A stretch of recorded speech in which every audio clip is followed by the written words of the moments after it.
na leen man de ndogal moo ma dab expliquer situation te moo naa ko bañ a def sax ndax ñëpp li fi nekk ñëpp xam nañ ko mais ma expliquer dañoom banque la ñu xam nañ nit ñaa ngi dem si banque yi pour tëj compte kenn dematu pour ubbi da ngay dem pour tëj sa compte ma ñëw am honnêteté saisir leen te boobu xaalis nga fa ba saisir leen na leen ah man de damaa bëggoon ñu toog waxtaanaat ndogal la ma jàpp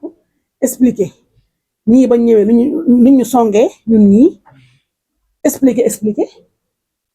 koo xam ne doon fay dafa naa ni wala amel presque 100 millions bu fayee ba yow moom ñoom ñoo calculer ndax samay avocat yi leneen lañ ñuy wax waaye ñoom ñoo calculer ba ne 49 millions laa leen devoir dinaa woon feuille bi après dafa naa ku la amel 100 et quelque presque 100 millions bu fayee ba desee la 49 millions dafa naa kooku jàmbaar la ci xale buy doog a door PME 2022 ñu ngi si 2025 même pas 2 ans ma góorgóorlu di fay régulièrement ñii ñëw ak seen soxor ak seen bon ak seen iñaan bëgg a asphyxier ñëpp économiquement ñii xeetu rey bi ñuy def de masse la bokkul ak ay tiira balak yooyu ñoom ci xol lañ lay jaar rey la telelo nooyi ma ñu bind waa BND yëgal leen ne la ah ma ne lii ma dal naka maa bëgg ñu toog waxtaan pour nu yokk prêt bi la ca des bëriwut ñu def rallonge jëlee ko ci 5 ans yóbbu ko 10 ans waa loolu ban banque moo koy bañ ci àddina loolu ñoom seen avantage ndax seeni intérêt day yokku yow déjà intérêt en temps normal 9% la waaye boo yokk yi fi kon ñaata lay doon yow pertoo dara di ci ku yàgg fay ma ne la léegi yokkal ma ko 10 ans pour ndax 1 million et 700 et quelque mais xanaa sax damaa defe ne c'est milliardaire ñoo amul ñooy wër di ñaanaatu waxuma la ak man fakir bu pauvre bi nga xam ne lekk ma naanu ma samay nalo doyut ba may fay 1 million et quelque boobu ñu baax ñoo fi nekkoon léegi ñu bon a ñëw dëkk bi sa ngéem fii léegi avant ñun Père Moustapha Gaye fii ku fi ñàkkaan da nga naan làqatu nëbbutu rus ñun sama yaay daf ma daan nettali ne ma ñoom bañ toggee ci jamonoy 17 yaayam maam dëgg Njaay yàlla na yàlla yokk leeram dañ ñaan teg cin def ci ndox ba mu fees dell teg pour dëkkandoo yi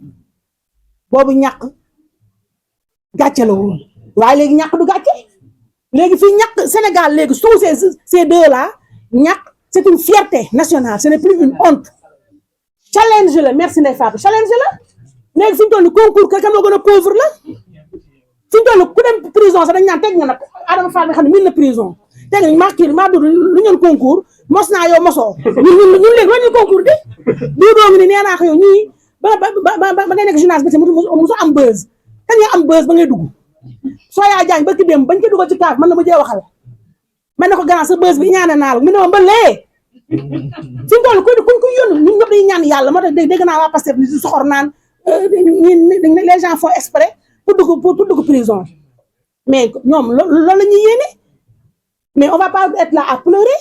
il faut ñoom buñu sañoon tous les ñoom laa gis ñoo xam ne ñoo jël Sénégal bëgguñu Sénégal ils n'aiment pas ce pays ils n'aiment pas leurs compatriotes koo xam ne ba nga ñëwee képp ku fi siiw toroxal nga ko képp ku fi tedd toroxal nga ko leur seul projet humilier les gens les emprisonner à défaut de les amener au cimetière sous eux ñaari slogan dong ma fi nekk free diw wala rip diw free wala rip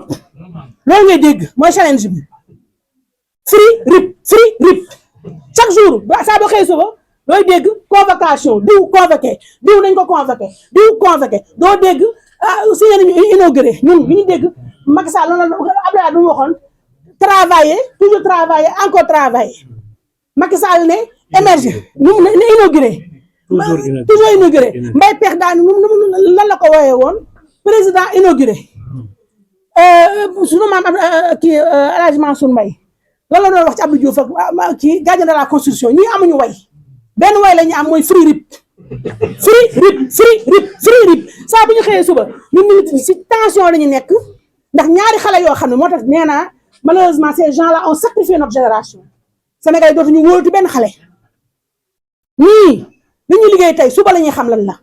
toroxal nañu askan toroxal nañu toute une génération ñoom Barthélémy ñoom ñëpp ñun ñii ñëpp ils nous ont humiliés kan mooy suba ban sénégalais mooy jóg di wóolu Malick génération suñu génération yi dootuñu ñu wóolu ndax ñii et loolu responsabilité boo xam ne ils vont là ñu ngi bëgg a topp Macky Sall topp jamais les guillemets ça n'arrivera jamais ku gàdd fan doo ko fekkee garaawul nañ xam ne pauvre laa ñii laa koy bàyyi ak samay ñax ndax ñoom dañu am kontaan lii la ñu bëgg suñ toll nii ña ngay kontaan bu subaa ñu jox naa la matière bu subaa ñu toog seen ginnaaw ma ngay yuuxu dëgg la maa ngi yuuxu ñoom lii la ñu bëgg donc tey Firim tàng naa woyofal bi xam naa léegi mu yuuxu lii la ñu bëgg ndax ñoom ils sont contents voilà ils sont contents quand les gens souffrent ils sont contents quand les gens sont dans le malheur aujourd'hui je sais que je leur fais plaisir c'est ce qu'ils veulent donc j'ai fait des courriers pour solliciter une rallonge ba ma def si ngay normal te loolu la banque soxla normalement banque la ñu waroon def ba ma la bindee dañu waroon ñëw seet si ma sax xool ba xam ni ñu may jàppale parce que ñoom seen intérêt mais mooy sama entreprise bi survivre wala doon noonu Malick pro mu comme dañ daan fay mais bu ñu reyee entreprise bi tëj ñu prison quoi kon xam nga ko Malick woon nit ñi bëgguñu xaalis mais mooy li ñu jàppee Farba Ngom li ñu toppee Farba Ngom xaw ma 31 xaw ma ñaata milliards Farba Ngom teg ci table caution 40 milliards ñu képp caution ba na ko tëddal ndax ñoom soxluñu xaalis tëdd lañu soxla bu ñu jógee di war naan le pays est le FMI lay nangam te milliardaires yooyu mënoon jàppale tëj nañu prison ñu soxla ñu xaalis li ñu soxla mooy toroxal ay nit toroxal ma wax loolu banque bi kuréel yaa ngi nii yëpp gis ngeen mooy yónni gis nga tout ça yëpp ay mail la yëpp de samay avocat yi ñu ngeen moom gis nga demande de restructuration de prêt maa ko yónnee gis ngeen ko li yëpp ma bind expliqué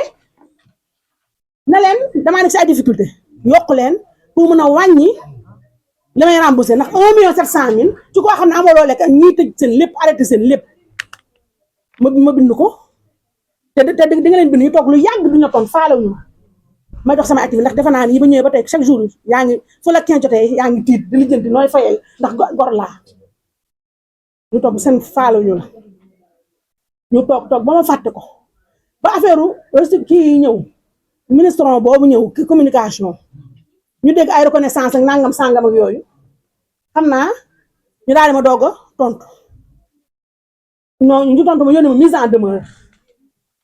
benn mise en demeure laa boobu ñu yónnee mise en demeure ne ma da nga am ay impayés may ne dana am ay impayés kay man kay dama leen bind naa leen léegi damaa bëgg toog ak yéen man maa société toog bi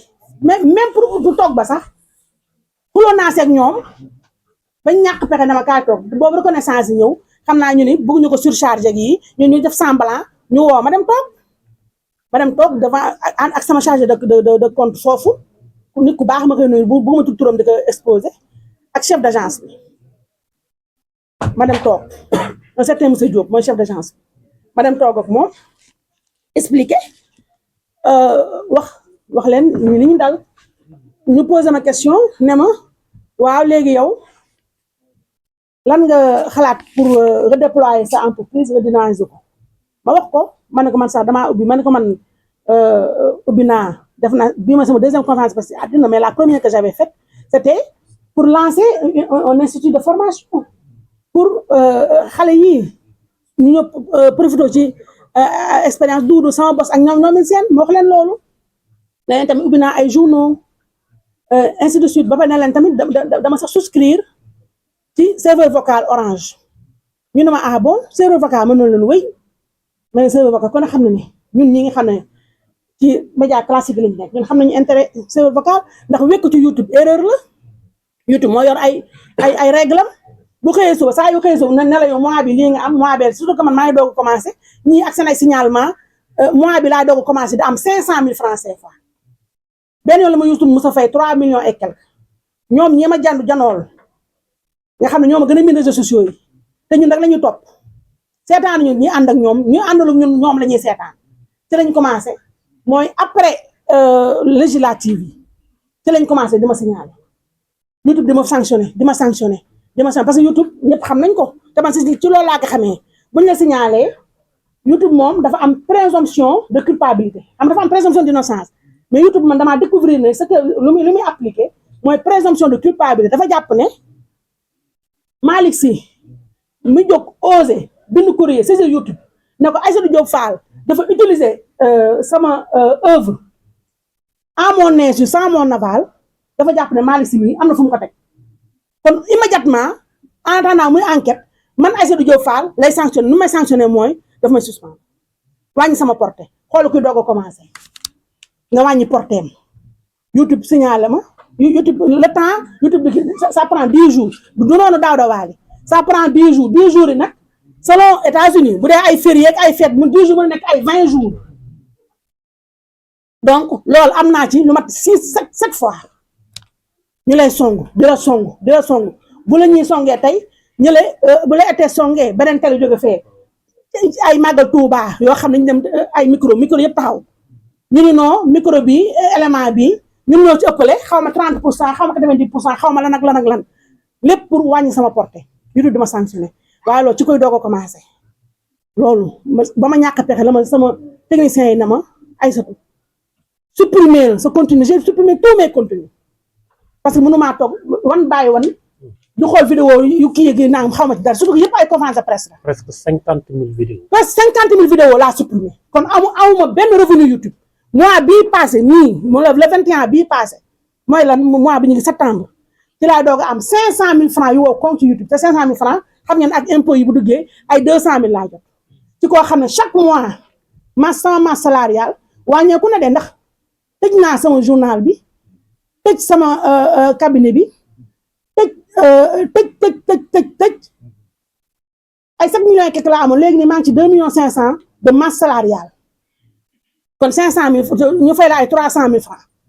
kooku ndimbal yàlla suñu borom ak tamit yàlla boole ma ak ay gor yoo xam ne toppewuñu ma xaalis toppewuñu ma dara dañuy ñëw xale yi ma àndal ak sama mag ñi ñëwuñu pour dara ci man dañuy ñëw te yàlla tax kon loolu ma expliqué ko ne aw ma benn rentrée d'argent sama économie laay demee jaay naa sama oto di waaj jaayaat beneen bi samay or samay nangam sama bijouterie ñu ngi may dégg dama jël sama jigéen laa yor ay or dama jël sama or dem jox ko sama bijoutier ne ko damaa bëgg temps mu xool ko dama yow lii da nga yor nii 24 carats la nangam lii dafa cher nii ñaata nga soxla ADF ma ne ko tant de millions laa soxla mais ma non xam nga lan la téyel sa lam bàyyi ma jox la noonu laay dundee yàlla xam na ko noonu laay dundee di gor nag damay fay samay salaire boo naa malan man toog duma am dara waaye moo ma gënal sama yaay moo ne biir du fen damay gor duma tàllal loxo mënoon naa dugg ci bureau yi ne di ko ñen ñi defee di yàlla waa naka jaay ñaanaatoo di jaay yàpp wala di jaay keccax jaayuma yàpp jaayuma keccax jaayuma jëm sama ngor laa yow te amul prix ma toog nag xam ne bés bu rafet dina ñëw ndax Dieu est avec les résilients te ci dëgg laa ne ma toog taxaw jàpp sama sagor ñaamu toog di xaar yàlla suñu borom bi kon ma yónnee samay courrier ba ma ñëw ma expliqué leen ñu ne ma bon léegi Aïssatou nañ ñu wax nii yëpp il faut coucher ça sur papier ñu soumettre ko suñu comité xaw ma lan de banque xaw ma lan ma ñibbisee ma def ko ba mu baaxee ma jox ko sama avocat ñu relire ko ne ma tu peux envoyer ma envoyé faale